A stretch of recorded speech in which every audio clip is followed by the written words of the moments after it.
So now let's continue with the plasma etching process. So let's talk about the type of the plasma etch systems.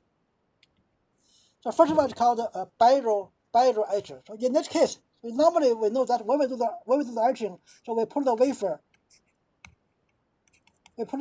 flat. So we put the wafer flat. For the case of the barrel etcher, so the wafer can be put like this, like a stack. So you can etch many wafers at the same time. But obviously, you can also it is also possible if you put the wafer like this, it will also work. But you can put more if you want.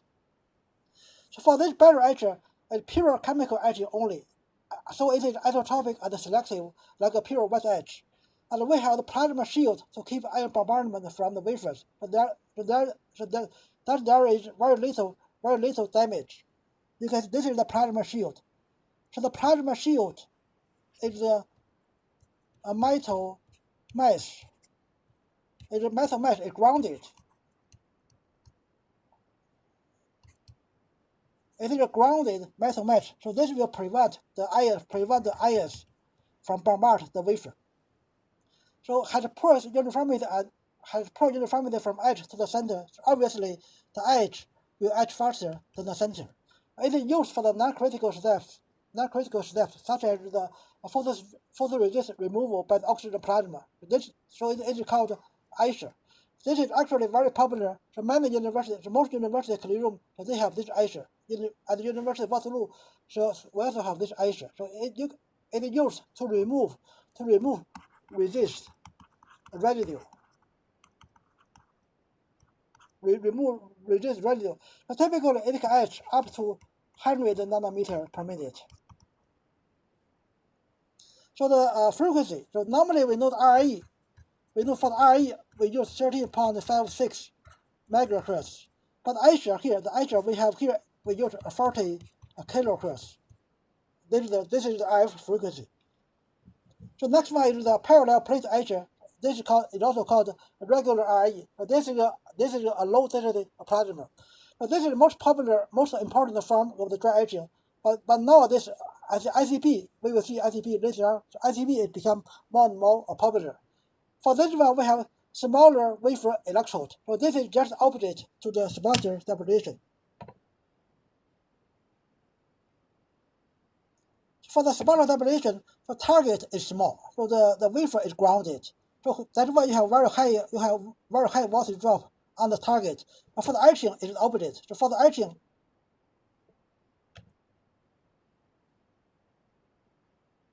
for the RE process, so the wafer has small electrodes, so it will bombard the wafer rather than bombard this shower head. So usually in the RE, so we have this ion enhanced etching mechanism. So it is directional and isotopic, and also it is very selective. So normally for the regular RE, so this is the parallel plate. So for this parallel plate, so the neutral species for 20 milliliter is 10 to the power 15. So the reactive neutral species is also called free radicals. So free radicals 10 to the power 12 to 10 to the power 13, and ions and electrons 10 to the power 8 to 10 to the power 12. So very roughly, we can say that the plasma consists of 1% radicals and 0.01% ions. And this is very low density. That is why it's called a low density plasma. So because it can achieve simultaneously isotopy and selectivity, so this is very popularly used. And it works for most semiconductors and dielectrics. It's okay for a few metals like aluminum. We use chlorine gas to etch aluminum to form aluminum trichloride. So this is volatile. For titanium, we can use fluorine gas and chlorine gas. For tungsten, we use fluorine gas. For chrome, so what gas we can etch chrome. So this one is also volatile. This compound is volatile. So we can use oxygen plus chlorine to etch away the chrome to form this compound. For many other metals like nickel, gold, silver, copper, or cobalt, so many other metals, maybe zinc as well, they cannot be etched by the RE process because they cannot form for example, if we talk about copper, so copper fluoride is not volatile. But in the RE, the ion energy is low, typically under 200 electron volt, and its number density is also very low. So we know the ion density is much lower than the free radical density. As a result, the etching by the ion bombardment is negligible. So we have negligible etching by the ion bombardment. So the name reactive ion etching is actually very misleading. But in the 1970s, so people do not know what is the mechanism, so they call it reactive ion etching. But actually, as I said here, it's not a good name because ions don't contribute directly to the etching. It just helps chemical etching. So now let's look at the effect of the pressure. So you can imagine lower pressure gives you higher mean free path. So we know that P lambda. So the P is 2, lambda is centimeter. This is for a certain gas for the diameter with 3 angstrom and the room temperature. So we have this number. So you can see this one we got this equation from the thin film separation to evaporation. So when we talk about evaporation, we got this mean free path. So you can see the lower the pressure, higher the longer the mean free path. And also the voltage drop near the wafer it also go up. Voltage drop near the wafer also go up. But because we know that, so the total power is given by current times the voltage. When we have a lower pressure, so we have fewer electrons and fewer ions. Maybe this. So fewer electrons and fewer charges. So when we have fewer charges, the current is low, so the voltage is high. So we get higher voltage drop. As a result, this gives you more energetic and directional ion bombardment. So the long mean free path and higher energy give more energetic and directional ion bombardment. So it is more anisotropic, but it is less selective and slower etching rate because of the low ion free radical density. For the higher pressure, the situation is the opposite. So normally for the RE mode, it's 10 to 100 millitorr. So the higher the pressure, we get to like 1 torr. We call this one is plasma etch. It is called plasma etch. So normally for the RE, when we call the RE, it's below 100 millitorr. But now I ask you a question. So RE with the tilted wafer, will the etch be vertical or not? So that means if this is the parallel plate, so normally you put your wafer like this. So now we put the wafer tilted. If the wafer is tilted, will the etching be like this, or etching will be like this? So the answer will be like this, because we have the wafer we have something in the plasma, it will be negatively charged. So the plasma is positively charged. The wafer will be negatively charged.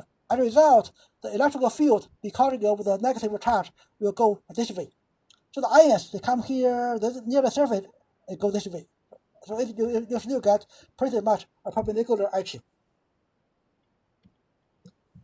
So now let's look at a high density plasma. So we have talked about magnetron sputtering.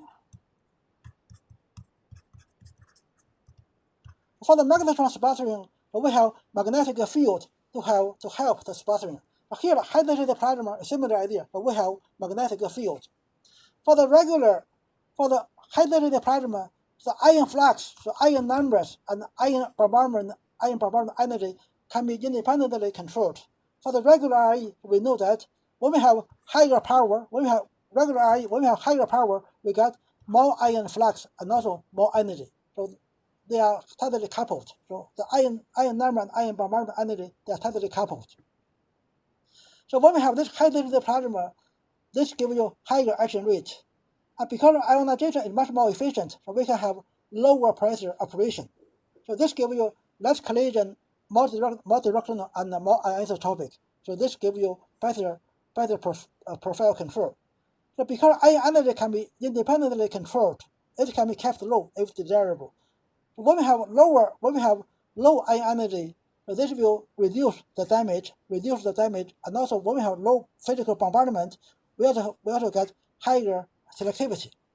As a result, the HDP we have if we summarize, high-density plasma offers high etching rate, good selectivity, good directionality, and with low ion energy and damage. So here there are two types of the high-density plasmas. The one is called ECR, the other one is called ICP. So this is the electron cyclotron readiness. This one is inductively coupled plasma. So what we see previously, RE, the regular RE, this is called a CCP, competitively coupled plasma. So we have parallel plate. So we have parallel plate, and this is used for the regular RE. But here we have the inductively. Inductively means a coil. Competitively means a parallel plate. So here we have a dual plasma source. For the regular RE, we have only one plasma source, but here we have two plasma sources. So on the top, for this part, so we have the HDP source. This can be ECR or ICP. On the lower part, the top one, we have ECR or ICP. So this determines the ion density or ion current. The lower one here, this one here, it is like a parallel plate. So here is a parallel plate, competitively coupled plasma. So this generates the barriers voltage. This is like a regular IE. But this determines the ion energy.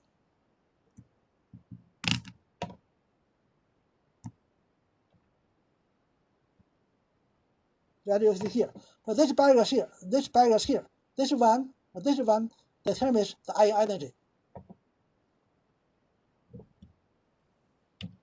So now let's look at the ECR and ICP. So both of them we have the magnetic field. So as we see before for the magnetron sputtering, so when we have magnetic field, so the electron move in the circles. So it is more efficient for the ionization, more efficient for the collision and ionization. This is give you higher density plasma. For the case of the electron cyclotron readiness, so we have the DC magnetic field. So we have a DC magnetic field, and we supply this microwave power. So when the microwave power, when we have the DC magnetic field, so the electron will move in a circular way. Electron will move in the circles. So the frequency for this movement is given by a centrifugal force. M equal to M. So this is the V equal to omega R. But this is the centrifugal force. But this one equal to the Lorentz force, E V cross B. This one equal to E omega R B. So V is equal to omega R. So omega equal 2 pi frequency, so 2 pi F. So then this omega cancel out, this R cancel out. So omega equal to EB over M.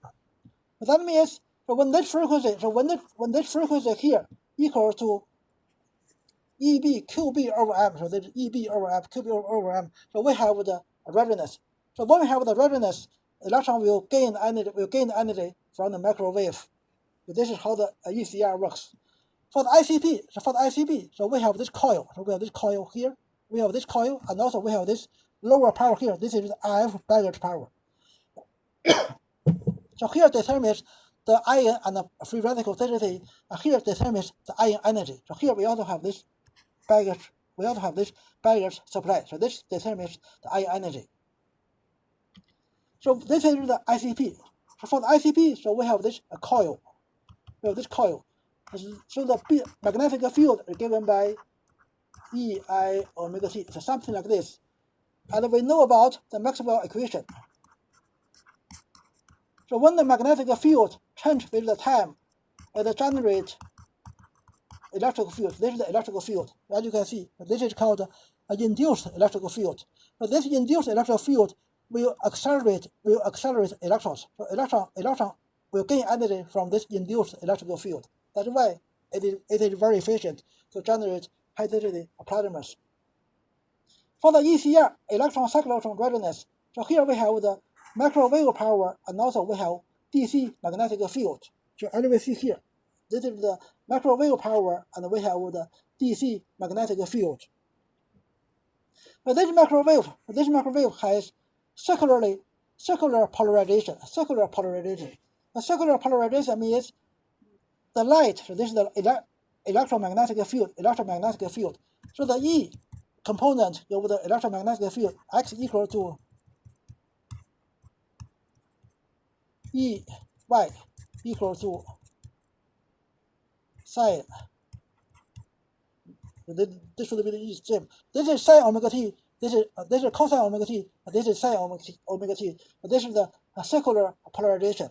So when we have right circular polarization at the gain energy, for example, at one moment electron move downward, so the field point up. The electron gain energy from this field. After pi over 90 degree, pi over 4. So you see electron move to the right, so E field to the left, so it also gain energy. Then electron move up, electrical field down, and electron move left, electron field right, so it all gain energy.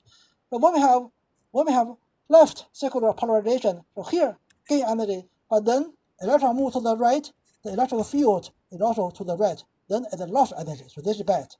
So we need this one, then it's good, this is also bad. So we need right polarization to gain energy for the electrons.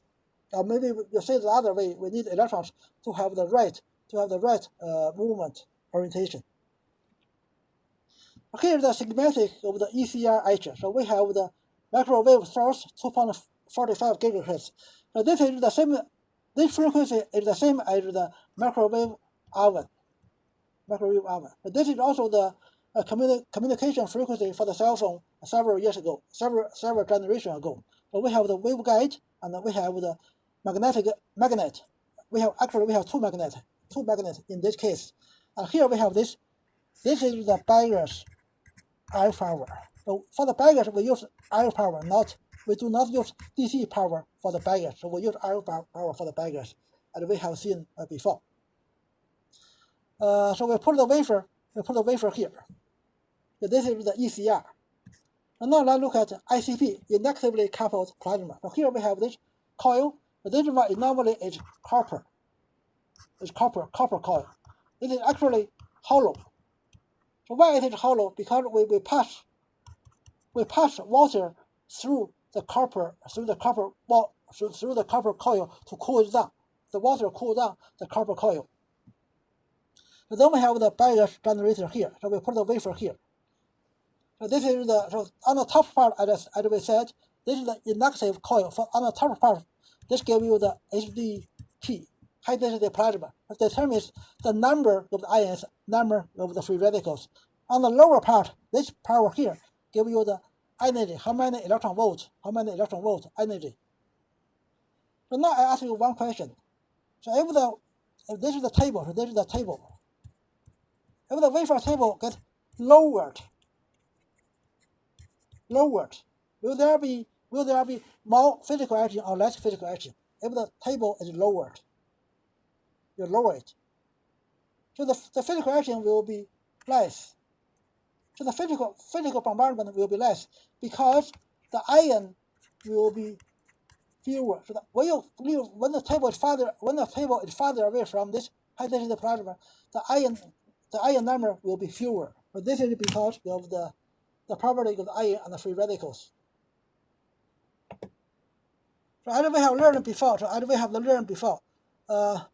the free radicals, the uncharged free radicals, they have longer lifetime in the plasma. And then the ions. As a result, ions, when the table is farther away from the plasma source, the ions will get lost because they have shorter lifetime than the free radicals.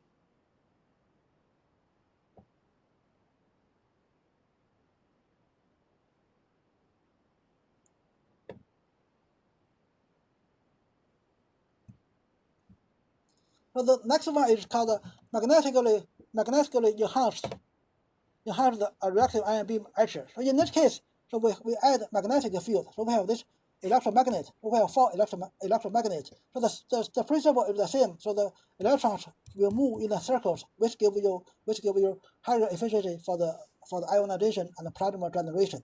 And this is the 13.56 megahertz. This is not popular, but it is used for the commercial production, but it is not popular for the labs. I have never seen one. I have never seen this MRE in the clean rooms. So now let's look at a physical etching. The first physical etching is the spatter etch. Spatter etch. So in that case, so we have the wafer inside. So we have the inside the plasma. The etching happens inside the plasma. So it's pure physical. If this is argon gas, then it will be pure physical etch, similar to the spatter deposition, but now the target becomes the substrate to etch. So the selectivity is poor. It's a few over 1 because this is the spatter yield. We know it normally 1 to 5. So the selectivity is about 1 to 5 maximum. So not very high. So this is not very popular because it is very, very slow etching rate. And there is also other problems. The first is the trenching, faceting. The etching will not be not smooth. Second one is the trenching. You can see ion come here, get bounced back. We have this small trench. And redeposition, so the mask material gets redeposited here, redeposition. And the charging and the ion path distortion. So here we have the charge, and the ion gets distorted. But the main problem is the etching is too slow. So the etching is too slow because the argon energy is not very high. Secondly, the mean free path. So here we have like a 10 milliliter. 10 milliliter, the mean free path is about 0.5 centimeters. So mean free path is about 0.5 centimeters. So you can imagine, even though the material is kicked out by the bombardment, it may, because of collision, it may fall back because the mean free path is only half centimeter. That's why this is not much used. Normally, it's used only for the wafer cleaning. That means before doing the spatter deposition, we reverse the barriers to clean the wafer a little bit. Then we do the deposition. So the useful physical etching is the ion milling process. Ion milling. It is also called ion beam etching process. So here we still use argon. But the sample is offset to the plasma. So in that case, you can see here the sample is inside this plasma. So here the sample is offset to the plasma. So we use plasma only to generate the ions. So we use plasma to generate ions. Then the sample is offset to the plasma. As a result, the ion density is determined by the plasma source, and ion energy is determined by the acceleration voltage. This is the DC. This is DC voltage, not RF barriers. So the ion density and ion energy, they can be controlled independently. So we have low pressure 10 to minus 4 torr. That means we have large mean free path. So 10 to minus 4 torr will be about maybe 50 centimeter large mean free path. So there will be less energy loss due to the collision. So normally, the acceleration voltage is higher than 500 electron volt. So here it's down to, I think, usually we use 400 electron volt up to 1000 electron volt. So the milling rate is 10 to 30 nanometer per minute. But this is okay. It's okay. But it is still much lower than the typical RE rate. So the typical RE you can get very easily to 1 micrometer per minute. So the ion milling, the ion beam etching is used. While RE is not possible, for example, copper, nickel, gold, silver, cobalt, zinc, Y, those beryllium. So many metals. So actually most of the metals is hard to etch by the plasma etching. So in this case, we can use the ion beam etching. So now let's look at the ion source. The first one is called a DC ion beam source. So here we have this cathode. This is the hot filament. We have the hot filament. So we have this hot filament. It will shoot electrons, and then when the electron hits the argon, the argon will be ionized. When they ionized, so we have this extraction field. So we have when the argon ionized, we have this extraction voltage. So it will be it will come out and etch the sample. So here you can see, so this one is 1 to 5 kilo electron volts. So this is the extraction voltage. This gives you the energy. If we have 1 kilo electron volt, the argon ion will have 1 kilo electron volt energy. But normally, as I said, we can have down to 400 electron volts. So this is how this ion source works. It is electron from the hot filament bombard argon to ionize it. Then it is extracted by this high field, by this high voltage. So here we also have this neutralizer, hot filament. This is also hot filament neutralizer, but this one also shoots electrons because argon is positively charged, but this one is negatively charged. But this is neutralized. This electron neutralizes this positive charge. So this is the DC ion beam source. The second one, more popular one, is RF plasma ion source. So in this case, so we have this RF plasma here. So we have this RF plasma, and we apply this negative voltage. This is 400 volt to maybe a few kilo electron volt. This is the negative grid. Then when we have the plasma, it will generate the ion. The ion is extracted and bombard the wafer surface. Again, we have this electron neutralizer to bombard the surface to neutralize the positive charge from argon. So here we have this positive grid. So this is kind of a filter. So because we need this filter, because otherwise everything, all the argon will come out.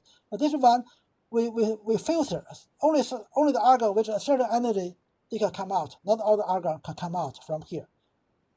So in this case, we also have this reactive gas. So this is actually the KB, chemical assisted ion beam etching. We will see in the next slide. We have this reactive gas. But normally, for the ion beam etching, there is no reactive gas. So now let's look at, here we have this reactive gas here. So there are two types, chemically assisted ion beam etching system. So we add reactive gases like a fluorine gas, a chlorine gas, oxygen, and chlorine to increase the etching rate and the selectivity, to give some chemical etching. But usually the physical etching is still dominant. There is no need to go to volatile etching product. But obviously, if there is volatile etching product, it will be better. So here it is chemical assisted physical etching. So there are two forms. One is RIBE, the other one is called KB.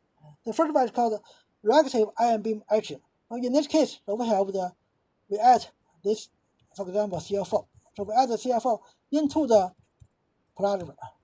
So as a result, the fluorine maybe 2. Fluorine will come out to etch the surface.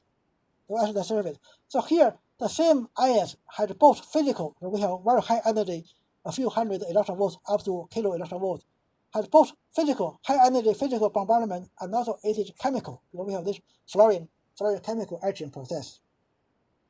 So this is RIB. There can be argon. We can have argon, or we don't have argon. Both is okay.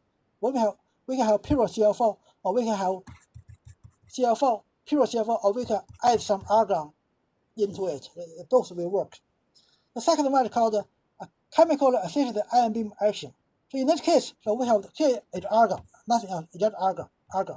But the reactive gas here, this can be usually is chlorine, is added. We have the reactive gas is added to the substrate. This is the neutral reactive gas is introduced into the lower chamber. So it is not. So this one is not ionized. This will etch efficiently. For example, if you etch silicon, or if you etch metals, if you etch silicon or metals, so we have the reactive gas and we have this ion bombardment. This will greatly increase the etching rate. So what is the purpose of this reactive ion beam etching? Reactive ion beam or KB. This one we can etch tilted.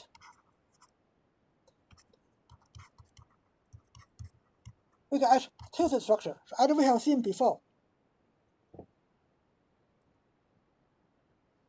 So for the regular IE, we have like parallel plate.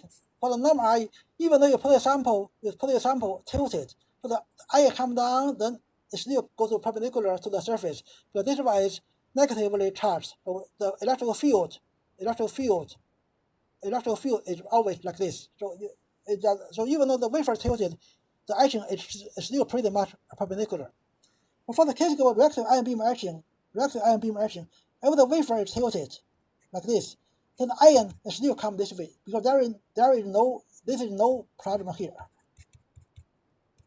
No plasma, so the ion still go this way. So this way you can get tilted structure. So what's the use of the tilted structure? So the tilted structure can be used for the AR and VR applications.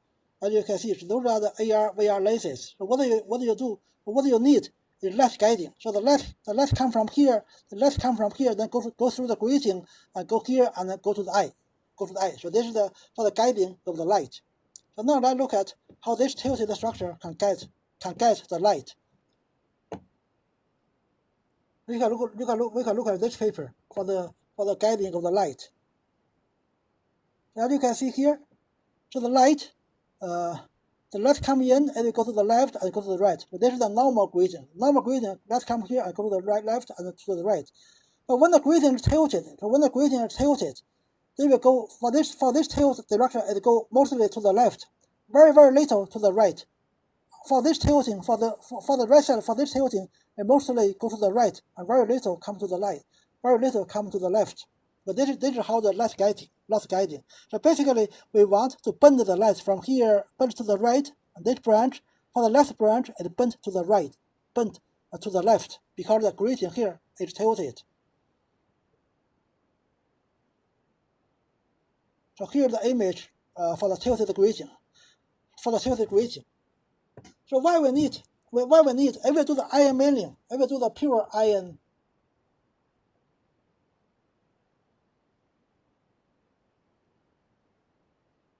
so if we do the pure ion etching, ion milling, argon, if we use argon, we can also get tilted, right? So why we need to add Cl4? So the material here is silicon oxide. So why we need the Cl4 to make the RB? So when we add the Cl4, it becomes reactive ion beam etching. So why we need the Cl4? But this is one because the mask here, the mask material here is chromium.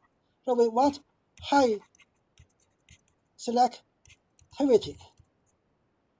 So when we add the Cl4, or we use Cl4 only, no argon, we have very high selectivity, and also we can have the tilted etching.